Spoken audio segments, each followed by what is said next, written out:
Hello, beautiful soul. I'm Vicki Howie of ChakraBoosters.com, the creator of Chakra Boosters Healing Tattoos. And today I'm very happy to be at home in Sedona, Arizona. I'm actually on my own deck. If you follow my videos a lot, you know that I traveled quite a bit in 2018. In fact, I looked at my calendar and I was traveling 7 months of the 12 months of last year. So it feels good. It feels good to be here. I love traveling, but I also love my home. And we've now got the red rocks of Sedona behind me again. And we are going to talk about love languages. That's why I'm wearing my heart shirt today, right? We're going to talk about the love languages connected to each chakra. Now, I did a series on chakra personality types. So if you remember that, great. If you don't remember it or you haven't seen it, go watch the series on what chakra personality type are you? Because there's typically a lot of overlap between your personality type and your love language, because we're actually going to talk about the love language of each chakra.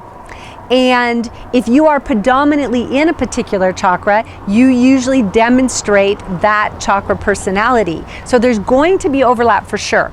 But don't worry, if you have a particular chakra personality type, but you feel like you're responding to a different chakra for your primary love language, that's interesting. See, the point isn't always that we overlap and that everything dovetails perfectly, because we do have to generalize for this stuff. But the point is, it gives us a structure. The chakras give us a structure to actually ask these questions about ourselves. And in this case, about our partner, the partner we love so much and we want to bring all our love to.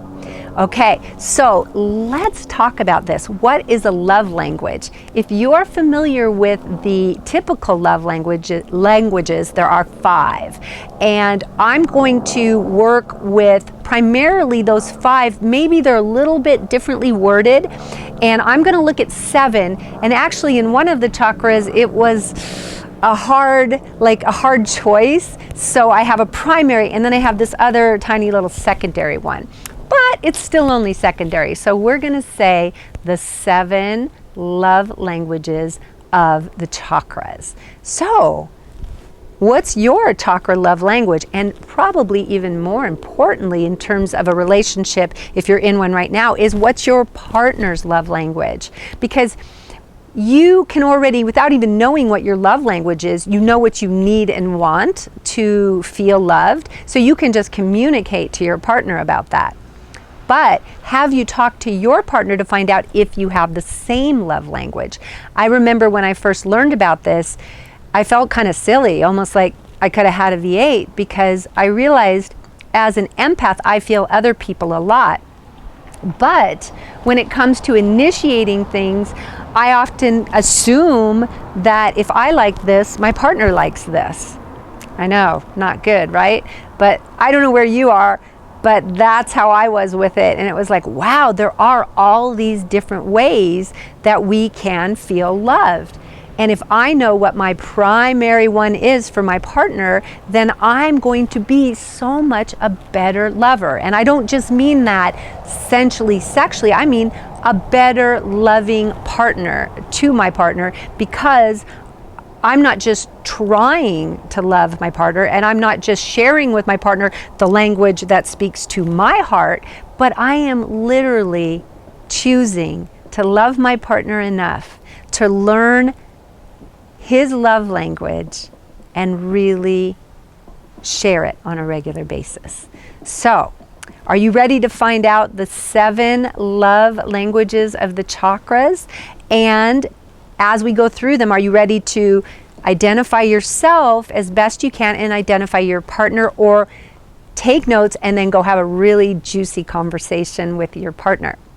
I want to say one other caveat here, which is clearly, as in all things, as we get more in our chakra field, as we awaken and all the lights just get bright within us, we obviously aren't just one thing.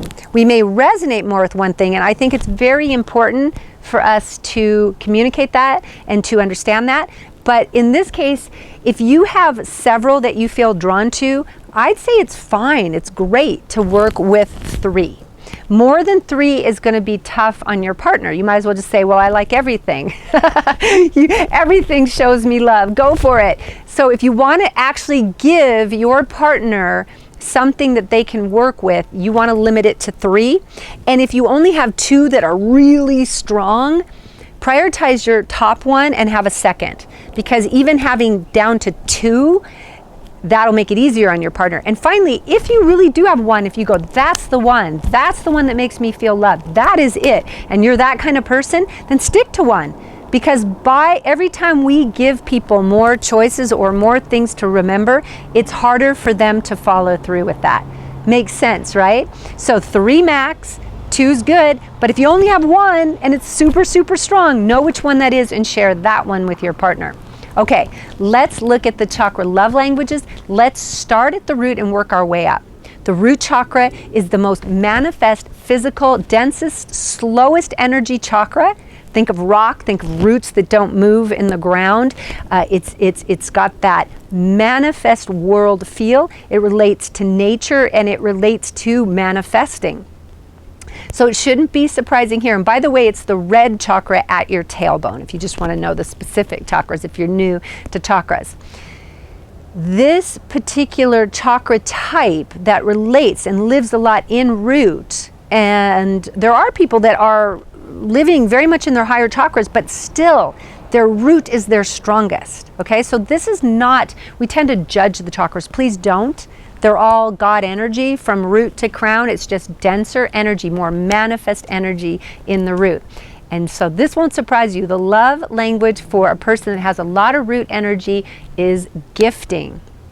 Gifting, giving. Physical things are actually the best. But if this person has a lot of root chakra energy, they're also going to want things that are not just from the physical realm. So let's say you want to give your partner a date out, or you want to give your partner a massage. Well, you could make like a coupon book of that. And this coupon book would really speak to someone who likes gifts, because then you can you're giving them something physical that actually represents the non-physical things that you want to share with them. Or it is physical to give a massage, but you can't just put it in a box, right? So by making it a coupon, you can. So are you or your partner the type that likes to receive a physical thing that you can hold in your hand, you can unwrap it, gifting. So again, gifts don't have to be physical, but for a person who has a lot of root chakra energy or a root chakra personality, the physical aspect adds for them. It really adds. They receive it more completely. They understand it coming toward them better. So you can take intangible gifts and make them tangible by making a coupon or any other creative thing you might think of. And also, root chakra people are into the physical world, which means they're connoisseurs of the physical. So if it's going to be high quality or luxury, it's their favorite. Like if someone likes cashmere and the feel of it better than any other type of fabric, or cashmere, I like that word, just cashmere, then you want to do that. You want that higher quality. And also nature is related to root. So if you have a very nature-loving root chakra personality partner, things that are natural, things that are eco-friendly, organic, they're more earth-friendly and natural. These will really light up a root chakra person. So gifting makes a root chakra person feel loved. And we have a lot of negativity in our culture around this, especially in spiritual realms, where we think that, oh, don't buy my love. So we have like this, there's a lot of shadow we have around root. And actually root is one of the main things we need in this world right now in order to transform and heal our planet. So let's beware if we have those kinds of biases. This is not about buying love. This is just the fact that a person with a lot of root chakra energy will enjoy gifts. You don't have to buy the gifts a lot of the time. You could make gifts. Personal gifts might be the best thing of all. Feel into it. But just know, physical, tangible gifts. That's love language number 1. Love language number 2 for the sacral chakra. The root chakra was the first masculine. Steady, stable. The second chakra, the sacral, is the orange in the middle of your pelvic bowl. It's about creativity, emotion, and it's very much about relationship. We went from the number 1 to the number 2. So now we're talking relationship, and we're talking easygoing water, feminine energy. So if someone has a sacral personality, or if they feel their love through sacral energy, the way that you can help them to feel more loved is through intimate time. Sometimes this is called quality time, but I want to be very specific with the sacral chakra to say intimate time. So for instance, if you go to a movie and you're both sitting next to each other, but you're not holding each other so much, you know, you're actually watching the movie, which I know sometimes people don't watch the movie, but if you're actually watching it, that's not so much intimate time. Unless it's a super, again, sacral's emotion. So it's if it's a chick flick, if it's a very loving, very emotional movie, they might feel a little more connected because you're both watching it together. But for instance, if it is an action flick, an action movie, and you're sitting separately and you're watching it, that is not quality time for a sacral personality. That is not. Their quality time, a sacral personality quality time, is intimacy time. So tantric exercises, eye gazing, being seen, seeing you, this exchange energy. Can you feel that? That loving exchange energy, which, by the way, guys, we have really lost a lot of in our digital age as we have intimacy with our phone, with the stuff on the internet when we're at our computer. That intimacy, which isn't true intimacy that we're having with these objects, is taking away often from the time that we're having intimately with our partner. So I really want you to be aware, if your partner is a sacral personality type and needs intimate time with you, it needs to be interactive and reflective and reciprocal, which means there's this back and forth flow, like really sweet conversation can be in that. Love making absolutely fits in this category when you do it from a place of seeing and acknowledging each other fully. So you can do tantric exercises, you could just look them up online, but one really easy one is to simply begin across from each other and breathe together. Okay, so if you or your partner is an intimacy person, sync the breath, maybe touch hearts, you know, sit yab yum, which is, look that one up, yab yum. It's a position in Tantra that is very good for the sacral personality type for having them feel loved. Okay, so intimate time, making time for intimate time, prioritizing it, that is what is going to make the sacral personality feel loved. Number 3. We're now up to the solar plexus chakra, and love language number 3 for the solar plexus, which is your fiery second masculine chakra. So this is the one that goes for it. This is the confident one, the one that has goals and is motivated and actually takes action and has clear decisions and makes those decisions. You can feel that very warrior masculine energy. That's the solar plexus. This is also the home of the identity, the unique self, and the part of you that needs to be seen and needs to shine. So if you or your partner is a solar plexus love language type, then you really respond to praise and positivity at you, being seen for who you uniquely are. Now listen to me, it's not enough to praise a solar plexus chakra personality person with, oh, you're wonderful. Do you hear that? Just wonderful. It needs to be unique to them. I love the way you, I love how good you are at this. It's literally you are lifting them up and letting them know. Another thing that's really big for a person that has the solar plexus personality is if you watch them, if you put your eyes on them a lot, because being seen is a big part of solar plexus. So if you're scared to be seen, but you know you really, really desire to be seen and you think you might be this type, that's a big revelation to your partner, is to see me, actually see me.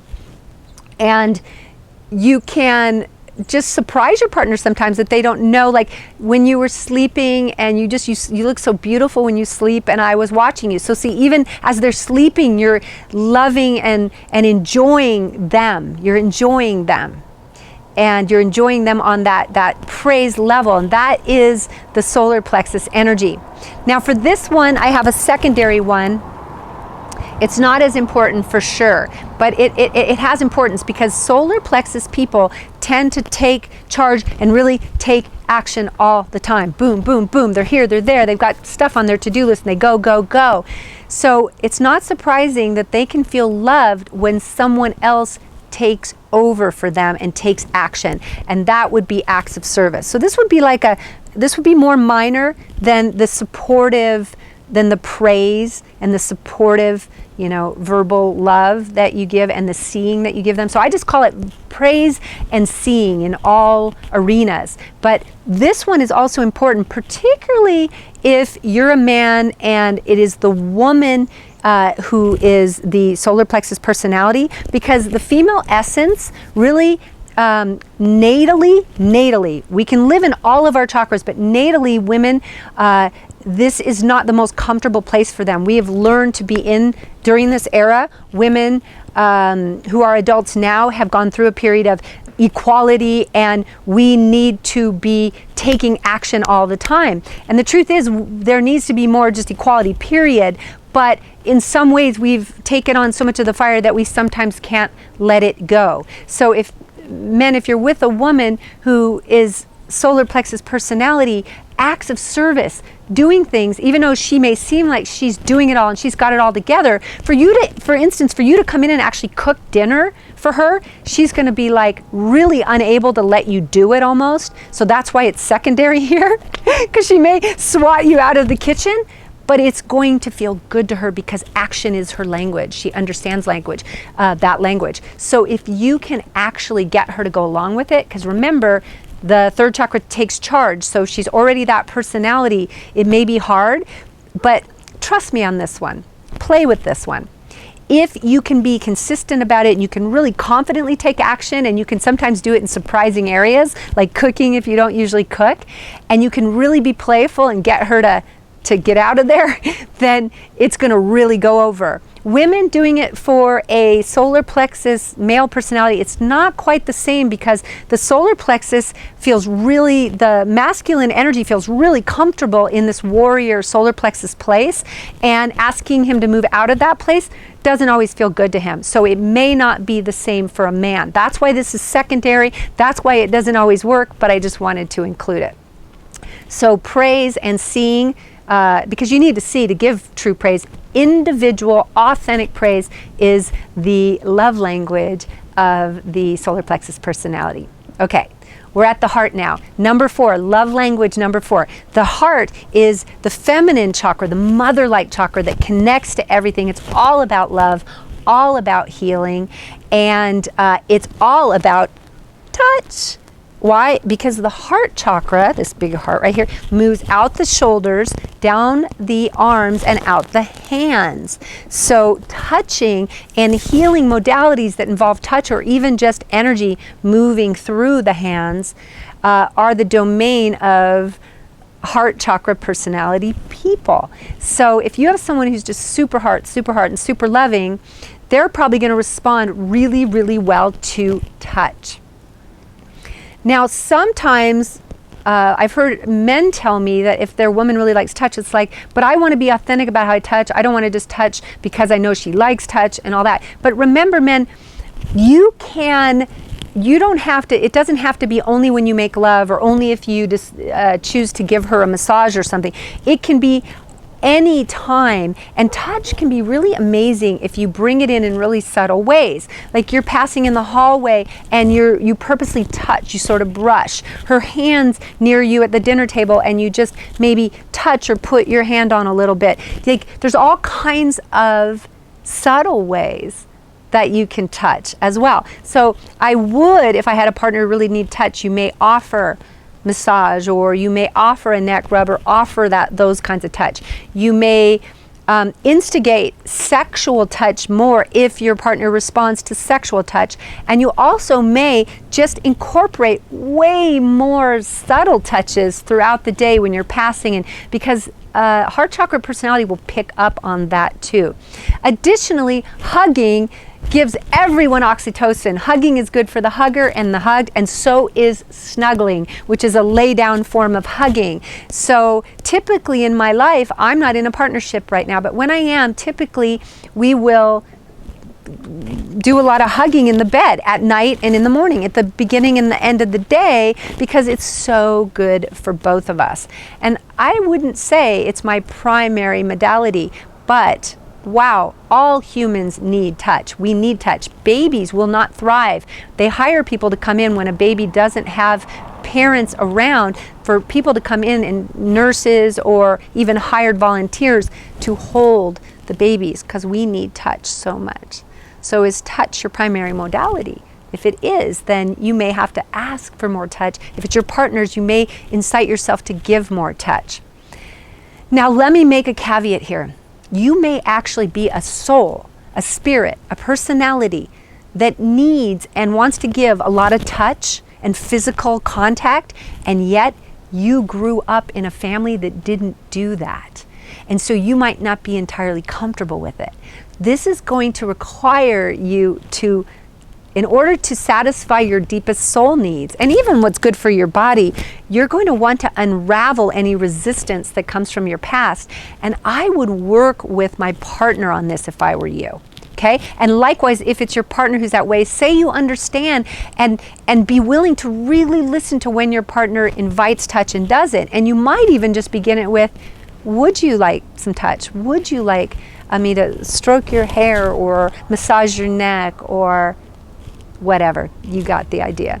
So touch is the love language, the fourth one of the heart chakra. Okay, we're about to go up into the spiritual realm. So these, the fifth is still very much embodied. So we're going to have a lot of people, especially in this age when we're moving into our purpose, and our throat chakra is a lot on this planet. We're going to have a lot of people in fifth, but sixth and seventh are going to be very rare. So we're going into a more rarefied field. But it still may be one of your top two or one of your top three. So I absolutely am going to include all of the chakras.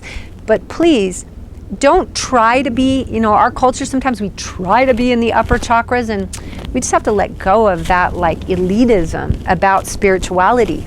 Every one of your chakras is a color in the rainbow, and the whole rainbow is your spiritual essence. None of them are better than the other. They're just, one vibration is slower. You have red, and at the top, it's so quick that there's no mass anymore. It's all white by the time you get into all of spirit, right? So we have all spirit and all mass and everything in between, and we don't want to be judgmental about that. So don't try to be a particular chakra love language, please. See, I'm doing it like this because if you're trying to be a particular chakra love language, you're going to respond more to a namaste type sign. But let's go, let's be willing to be in the body. Okay, so let's be truthful, really authentically truthful about which 1, 2, and 3, like the priority of each of these love language, so we can communicate well with our partner and get our partner to be honest with us.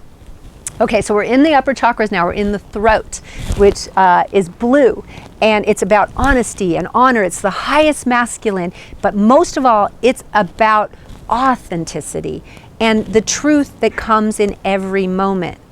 So in relationships, we sometimes think, I know my partner.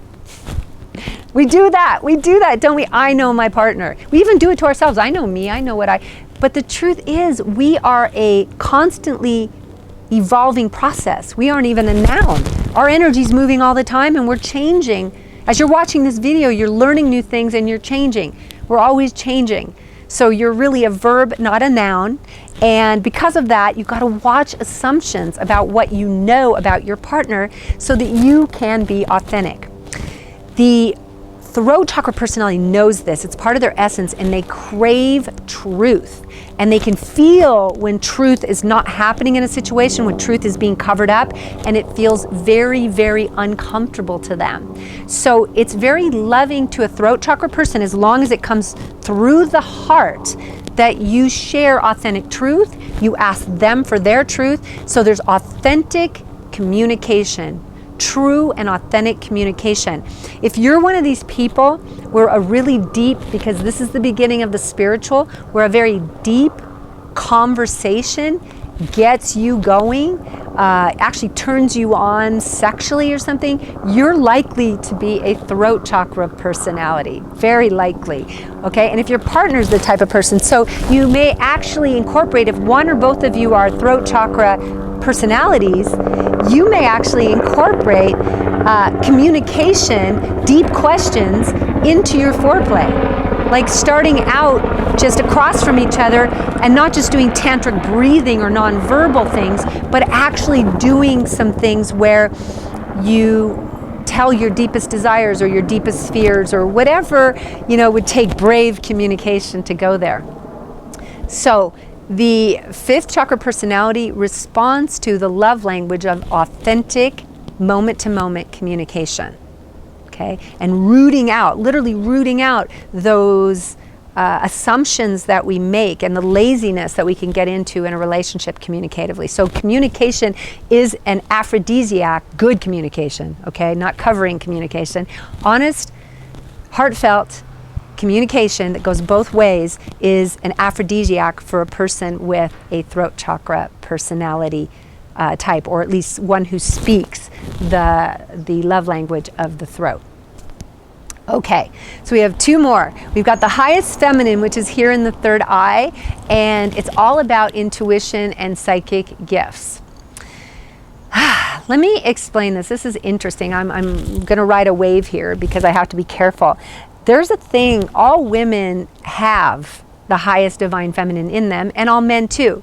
Women, because the way we're raised and hormonally, we tend to have it stronger. That's why we say women's intuition. And men have often complained to me that a woman will say, well, she just thinks I should know. She just thinks I should know. And I'm like, just tell. The guy will say, I just want to tell her, just tell me. Well, both are true. And they're neighbors. The telling comes from the throat chakra, the clear, masculine, highest chakra, just saying, this is what I want. So in order to get to the sixth, you have to learn to communicate this, and then you get more in sync, and then you're here. But women often just want to go right to here, he should just know. And sometimes if you have certain empathic connections with someone, you will just know, whether you're a man or a woman. But if you are this personality type and you really crave, and it just lights you up with love, and you feel loved when someone just knows things and can kind of communicate with you empathically, intuitively, then realize that this is a very high, tall order. Realize you're asking your partner for a lot. Come down into the throat, which is also a spiritual chakra, and communicate more, and even maybe do some intuition exercises on a daily basis or a couple times a week. If your partner will do that, you'll feel they're willing to meet you in the intuitive, even if they can't necessarily, because even if you do yoga, for instance, your partner does yoga a couple times a week with you, doesn't mean your partner's going to be able to do an advanced yoga pose, partner pose with you. Do you get that? And we're up in a realm that not as many people visit as much. But it's important, if we know what type we are, to really communicate that. And it's also important to try to meet our partner there. So what I suggest here is lots of communication, lots of understanding that if you're wanting to be met in the intuitive, that you will need to exercise the intuition muscle. Everything's a muscle, guys. Even the higher chakras. It's all muscles. Everything we practice gets better. Okay, it's just the way the physical realm works, and we're living in a physical realm. So if you're this type, or your partner's the third eye type of or has that type of love language, then do a lot of fifth, and then exercise. Play some games do intuitive games. They can really, really be fun, and you will increase that muscle, but be very patient and understanding. In other words, don't be demanding here. at all. And if you're in your third eye a lot, there's a tendency you won't really be demanding. Just understand that this can be a hard place for your partner to meet you. And then finally, we have the last love language, which is the crown love language. And we're in the 7th chakra, which is off the body. So we're in the realm now of total spirit. And if this is not masculine or feminine because of the sheer fact that it's in the unified field. So it's not masculine in the physical sense or feminine in the physical sense, but yet it has a Shiva energy, a masculine energy. The masculine chakras go 1, 3, 5, so they go root, solar plexus, throat, and then 7 again has that masculine energy, which is the energy of I will go in a cave and meditate, or I will fly free in the skies because I am consciousness. That's a masculine energy that doesn't pair really well in partnership, so it doesn't show up real well in partnership. Okay? And it's a hard one for your partner to meet you in, but there are 2 really good ways you can meet your partner in this one if it is in the top 3. Or you can have your partner meet you if it's in your top 3. And the first is to do these tantric exercises I said so well that you end up having mutual orgasm. Mutual orgasm is an amazing way to meet in the oneness, but yet in a physical realm. I tend to be upper chakras, as all of you have known. So in my life, and more so in the past when I was even more upper chakra, it was a very, very common thing for me to have mutual orgasm with my partners. And when I went to my graduate school at University of Washington and I learned that this was super uncommon, I was like, really? I was like, wow. And the more I get in my body, the more navigation there is to actually have something that happened really easily before. But what I want to tell you is, again, we're in that realm where it can't be expected, and it certainly cannot be demanded in any way, but you can play with it. You can do more exercises, and you can have this mutual bliss as an experience that can happen for you, and it will satisfy that crown aspect of feeling loved. And we all have it, obviously, because when there's an orgasm, even with your partner, even when it isn't simultaneous, there's this feeling that you met some kind of spiritual thing together if you were at all in your upper chakras in that experience. I understand some people can stay in their lower chakras during sexuality, but I'm assuming that you're bringing your heart and everything above into it, and if you are, then this is a good way. So tantric sexuality is one way. Another way is to just share your meditation practice. Meditate side by side, or even back to back if that's comfortable for you. Back to back meditating is a really good way to satisfy this need for one or the other of you. Or if you have a similar religion or spiritual place that you go to go there together, to share it together, to have it be a focus in your life together. And if you have a partner who is crown chakra and you're not, again, this is a way you can literally show love. Going to church, going to an event, meditating with your partner will actually make your partner feel loved. We're talking about a super rarefied field. It's not so likely, if you're watching this, that your partner is that type, because it's like on a chart, it would be way off the bell curve. But keep your heart, mind, and conversation open, because you really want to learn your real chakra language, love language, and you want to learn your partner's real chakra love language. So, those are them, the 7. These are like keys to the universe in a relationship. So what we're going to stop doing is just doing what we like, right? We're going to first find out, do we really like what we like, or is it only what our parents did? I just went through 7 love languages. What are your top 3? Then find out what your partner's top 3 are. Then play with them. Take a week where you're each going to take each other's number 1 and give more of it. Do more of it. Okay, try that. Your 3, your partner's 3, take your number 1, each of you for a week work with number 1. And then if you want to work with number 2, you can do that. You can like add it on. Doesn't that sound cool? I'm so curious to see what this adds up to for you and your partner. And if you're not in a partnership, play with really understanding yourself and begin to understand what your friends' love languages are. But since we love our friends, it's a really good place to practice this particular endeavor, which I think is so valuable to relationship. So once again, thank you for going into this with me. It was a deep, deep dive, and it was an expansive journey as well. And I think it's been a lot of fun. I can't wait for you to comment and let me know how these work out for you. What are your love languages? What's your love language type? And it probably won't be a single one. Share with me. I want to hear, what do you think your partner is? And then maybe you're surprised and come back and tell us what your partner really is. Or maybe you're right and you can come back and tell me that. But comment, play, have fun. Curiosity is the heart of true spirituality, of true awareness. And that's what we cultivate here at Chakra Boosters. So that's it, guys. I will see you on the next video, and I can't wait to hear from you about this one. Love and blessings.